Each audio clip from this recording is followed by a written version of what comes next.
Hello बच्चों। मैं उम्मीद करता हूं कि आप सब अच्छे होंगे।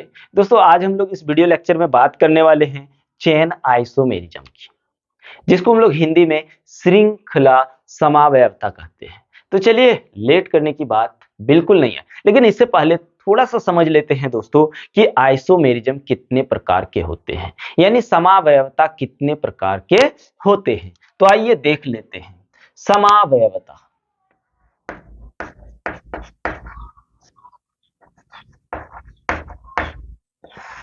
समावयवता मुख्य रूप से दो प्रकार के होते हैं मेरे भाई। कितने प्रकार के? दो प्रकार के होते हैं। एक होता है संरचनात्मक संरचनात्मक समावयवता, जिसको हम लोग इंग्लिश में बोलते हैं स्ट्रक्चरल आइसोमेरिज्म। स्ट्रक्चरल आइसोमेरिज्म, ठीक है। और दूसरा होता है त्रिविमीय त्रिविमीय समावयवता, जिसको हम लोग स्टीरियो आइसोमेरिज्म कहते हैं। स्टीरियो आइसोमेरिज्म, ठीक है। आइए आप देखते हैं संरचनात्मक समावयवता। क्योंकि संरचनात्मक समावयवता अगर बात करें दोस्तों, तो संरचनात्मक समावयवता पांचों प्रकार के होते हैं। तो आइए हम लोग इंपोर्टेंट संरचनात्मक समावयवता की बात करते हैं। पहला जो होता है वो होता है स्थिति समावयवता, जिसको हम लोग चेन आइसोमेरिज्म बोलते हैं। दूसरा जो होता है दोस्तों क्रियात्मक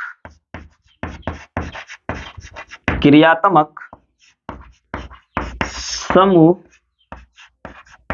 समावयवता। और तीसरे की अगर बात करें तो होता है दोस्तों चलावयवता।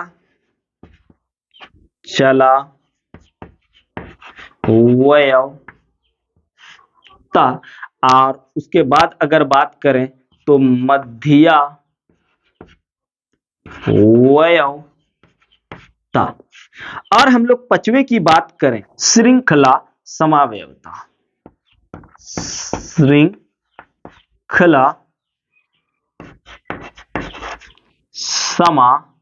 समावयवता, ठीक है। तो यहां पे हम लोग शुरुआत करने वाले हैं श्रृंखला समावयवता से, ठीक है। ये नंबरिंग आगे पीछे कर सकते हैं, उसके लिए कोई दिक्कत नहीं है। उसके बाद अगर आप बात करेंगे तो ये दो प्रकार के होते हैं। एक होता है दोस्तों प्रकाशिक समावयवता,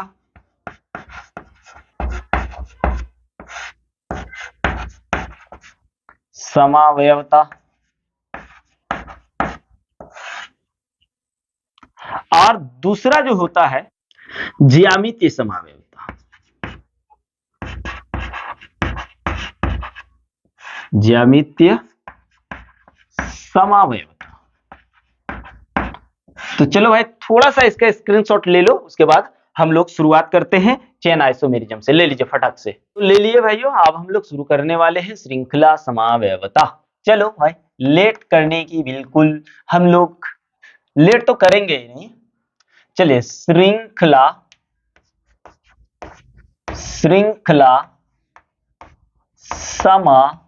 समावयवता। पढ़ो भाई, मजे आने वाला है। श्रृंखला समावयवता, जिसको हम लोग बोलते हैं भैया चेन आइसोमेरिज्म, ठीक ना। चेन आइसोमेरिज्म समझ लेते हैं। स्ट्रक्चरल आइसोमेरिज्म का पहला चीज देख रहे हैं। तो स्ट्रक्चरल आइसोमेरिज्म में हम लोग जो देखते हैं संरचनात्मक समावयवता में देखते हैं दोस्तों, इसका स्ट्रक्चर जो होता है ना भिन्न भिन्न होता है। अगर आप संरचना सूत्र की बात करेंगे, संरचना सूत्र की बात करेंगे, तो संरचना सूत्र क्या होगा? भिन्न भिन्न होगा भाई। क्या होगा? भिन्न भिन्न होगा, इतना याद रखना। वो हम लोगों का संरचनात्मक समव्यवस्था कहा जाता है। तो सबसे पहले हम लोग क्या करते हैं, श्रृंखला समव्यवस्था का डिफिनेशन कर लेते हैं। डिफिनेशन करने के बाद आसानी से और समझ में आएगा। तो भाई कर लेते हैं, क्योंकि एग्जाम में आपको डिफिनेशन भी तो पूछा जाएगा ना। तो चलिए डिफिनेशन भी हम लोग करते चलते हैं। पहले डिफाइन कर लेते हैं, दो या दो से अधिक समान अनुसूत्र वाले वैसे यौगिक जिसका या जिसके श्रृंखला में परिवर्तन होने, क्या बोल रहा है, श्रृंखला में परिवर्तन होने के कारण भिन्न भिन्न संरचनात्मक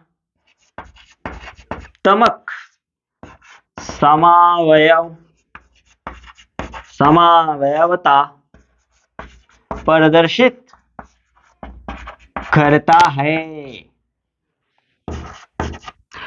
तो उसे संरचनात्मक श्रृंखला समवयवता कहा जाता है। तो उसे श्रृंखला समवयवता कहा जाता है। अब चलो भाई हम लोग एक एक करके समझने वाले हैं, बिल्कुल समझने वाले हैं, टेंशन फ्री रहिए। अभी हम लोग कुछ एग्जांपल से समझ लेते हैं, ध्यान दीजिएगा। यहाँ पे क्या कह रहा है दोस्तों, श्रृंखला में परिवर्तन के कारण संरचनात्मक समव्यवस्था है ना, भिन्न भिन्न हो रहा है, तब हम लोग उसको श्रृंखला समव्यवस्था कहते हैं। जैसे अब अगर हम लोग एक एग्जांपल लूं, चलिए ये ले लेते हैं, ठीक है, या फिर ये ले लेते हैं। इसका मतलब क्या है दोस्तों, इसका मतलब है कि यहां एक CH3 है, एक CH2 यहां है, एक CH2 यहां है, एक CH2 यहां है, एक CH3 यहां है। मतलब कैगो कार्बन है, 1 2 3 4 5। अगर आप इसी को ऐसे लिखना चाहोगे तो इसको लिख सकते हैं CH3 CH2 CH2 CH2 CH3। ये क्या आपका हो गया, नॉर्मल पेंटेन हो गया। ठीक है, चलिए बहुत अच्छी बात है, नॉर्मल पेंटेन हो गया। लेकिन हम इसके श्रृंखला में चेंज कर रहे हैं, क्या कर रहे हैं, इसके श्रृंखला में चेंज कर रहे हैं। तो हम एक काम करते हैं, इसको ऐसे बना देते हैं, 1 2 3, ये हो गया।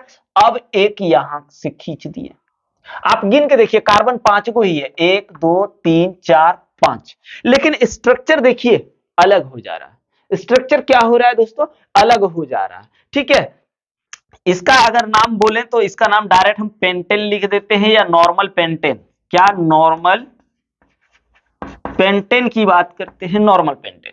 अगर दूसरे कार्बन पर आ गया तो ये आइसोपेंटेन हो गया, आइसोपेंटेन। यही चीज अगर देखें तो ये ऐसे और ऐसे, आप गिनिए, 1 2 3, ये इधर 3 कार्बन, 4 कार्बन, 5 कार्बन, ये मेरा हो गया नियोपेंटेन। क्या हो गया, नियोपेंटेन। तो आप देखिए सबका सूत्र तो यही है, यानी C10 अगर हम देखें तो सबका फॉर्मूला मेरे को क्या मिल रहा है भाई, सबका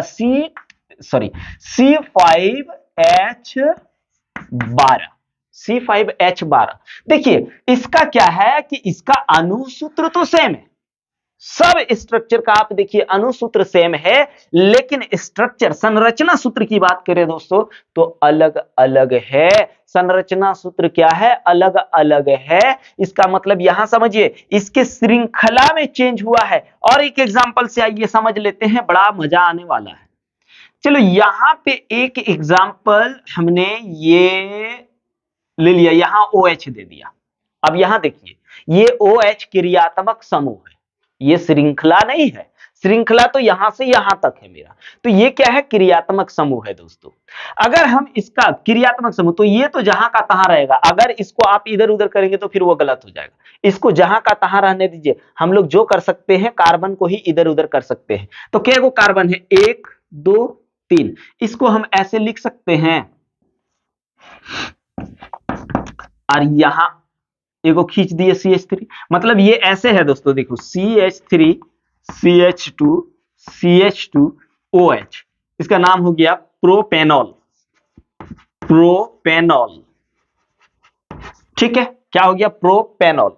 और इसका अगर नाम बोलूं, गिनती करना है 1 2 3, गिनती सबसे पहले तो आपको लंबी श्रृंखला का चयन करना, 1 2 3, तो इसका नाम क्या हो जाएगा, प्रोपेन,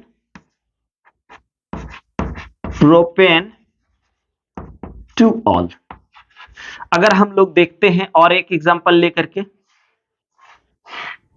ठीक है, एक एग्जांपल और ले लिए, यहां पे भी एक क्रियात्मक समूह रख दिए, तो वो बंदा वहीं रहेगा, वो बंदा कहां रहेगा, वहीं रहेगा, ठीक है।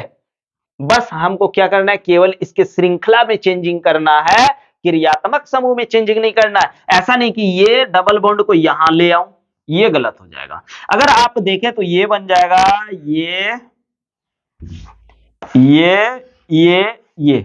यहां हुआ। अब ये 1 2 3 4 5, 1 2 3 4 और 1 5, एक CH3 को यहां ले आए, ठीक है। तो इसका नाम क्या हुआ, 1 2 3 4 5, इसका नाम हो गया पेंटीन या पेंट 1 इन। लेकिन इसका देखो, इसको भी यहीं से गिनेंगे, 1 2 3 4, इसका नाम हो गया 3 मिथाइल ब्यूटीन, ठीक है। तो आप देखिए, सबका सूत्र तो एक ही हो रहा है, अनुसूत्र की बात करें तो सेम हो रहा है, लेकिन संरचना सूत्र भिन्न भिन्न हो रहा है। क्यों भिन्न भिन्न हो रहा है दोस्तों, क्योंकि उसके श्रृंखला में परिवर्तन हो जा रहा है। श्रृंखला कभी बड़ा था तो कभी छोटा हो गया, तो श्रृंखला में परिवर्तन के कारण, श्रृंखला में परिवर्तन के कारण जब उसके संरचना सूत्र में परिवर्तन आ जाए, तो इस प्रकार के समावयवता को हम लोग श्रृंखला समावयवता कहते हैं। तो चलिए इसका स्क्रीनशॉट ले लीजिए।